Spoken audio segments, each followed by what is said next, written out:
Introducing Barb Rentenbach. Here's how Barb describes herself. I don't look normal. I appear to be quite messed up and a prime candidate for nothing but pity and patronization, with a sprinkling of repulsion and fear. I am disguised as a poor thinker. In fact, Barb is a brilliant thinker. She has much to say to all of us, but she is mute. So Barb invited a bunch of friends to come into the studio one day and read some writings from her upcoming book, I Might Be You. She says it will be better that way.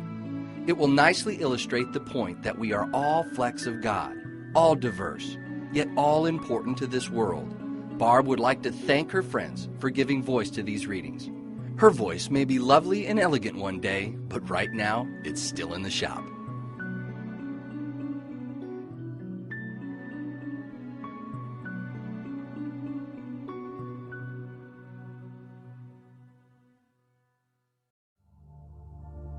Before I begin my reasonably polished prose on my insider's perspective, please allow me to reiterate some practical implications for teaching students with autism from my first book. Number 1. Objects. We often take comfort in objects. This is usually a harmless proclivity. Let it be. Allow us the power to relinquish objects or not. I used to carry around a plastic bowl of nuts and bolts.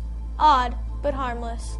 About 10 years ago, I gave it up and now always carry a bottle of water. My choice, my change. The world continues to orbit the sun. Number 2, occasional quiet company. Don't assume we prefer isolation. We may have a hard time dealing with loud or chatty company. No one likes to be talked at. Try just being with us. For example, I love going on walks but prefer my companions not talk during our stroll. I enjoy the other's presence and feel more equal when we are both walking and just being together. You can give us an added gift if you try to clear your mind of business and focus on knowing during these quiet moments. Peaceful human companionship is priceless.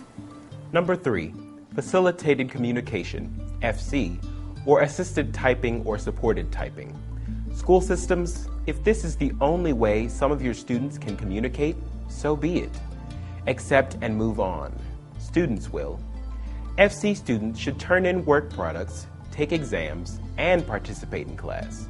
Don't shelter us from the anxiety and effort intertwined with learning. Not everyone will believe that the student is doing all the work. So what?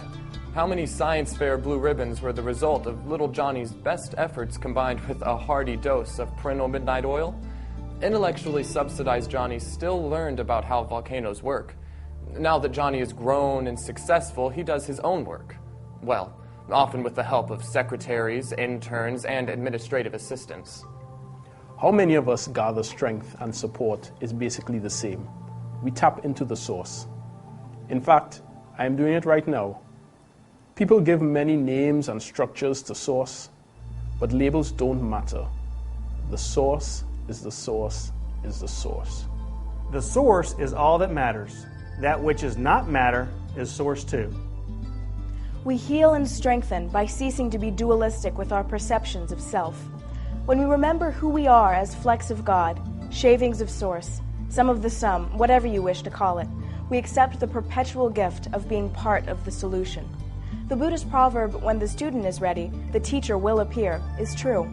The source always provides the gift when we are ready to accept. President Lincoln accepted this gift. My parents accepted this gift. And finally, so did I. Everyone's path is different, but everyone's solution is the same. Source. President Lincoln was a logical thinker and did not respect those who thought they were religiously for sure correct. Honest Abe was no fan of pious blowhards who thought they had all the answers. Author Evans Roth shares his sentiment in his Brains, Religions, and Reality, Integrative Searching for Purpose and Peace.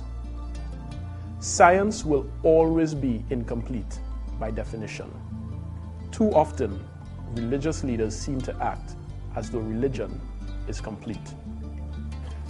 In Lincoln's first inauguration, he proposed a compromise. Southerners rejected his plea as they felt the Bible clearly projected and prescribed the right to own slaves. The North also felt the Lord was on their side, not remembering I might be you, and we are all the source off to where they went. Lincoln's heart changed when his third and favorite son, Willie, died at the age of 11 from typhoid fever. The eulogy impelled him to consider trusting in a loving God. Abraham's re-examination of his relationship with Source led to his noetic truth, the will of God prevails. From there, Lincoln took the gift of being part of the solution and turned to the plight of our war-torn country and agonized over, what is the will of God in this crisis? He knew both sides may be wrong, but one must be wrong. Lincoln discerned that God cannot be both for and against the same thing at the same time. This was years before wave-particle duality of light was known, so we'll cut Abe some slack. He reasoned, therefore, that God must will this conflict. Lincoln's role then was to lead in such a way that good could come from this war.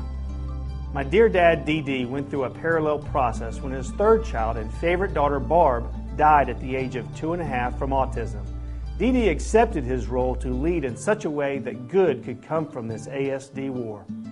Lincoln found comfort in the story of Job. And who doesn't? What a fun read. My DD is a big Job fan too. Like President Lincoln, President Rentenbach took his Job job to heart and task. These men set out to fix our world in the direction that God wills. Dee went about solving the crisis of me being enslaved in autism, first with logic, and then with faith and a clear sense of God's will. I valorize both Presidents Lincoln and Rentenbach as their determination led to evolution. When enough of us embrace being part of the solution, eventually justice prevails and discrimination bails. Mom's role in ameliorating our autistic problem was also vital. She is less diplomatic and presidential, and more like a keen, tenacious, and impassioned defense attorney. She was my independent dream team. Her mission was my civil rights and freed speech.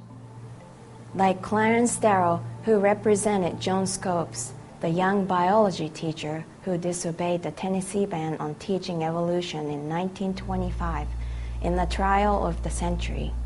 Mom fought the autistic monkey on my back with science, science, and more science. She took me to every doctor, expert, and intervention program imaginable. Fastidious, lion-hearted mom immersed herself in my care and healing. In the Scopes trial, the question was about who had authority, laws of science or religion. The judge was not impartial and favored the fundamentalist position championed by prosecutor and itinerant preacher William Jennings Bryan. Darrow wanted to put scientists who were Christian on the stand, but the judge would not allow it. When Darrow hit a dead end with science, he went straight to the source and asked William Jennings Bryan to take the stand as a Bible expert. Bryan's circular reasoning was so damning that the biased judge had the testimony removed. Darrow was declared a clear winner by the people and press. Scopes was found guilty, but public opinion was on his side. Ignorance was exposed, but not yet mended. Justice almost always takes more time than the just expect.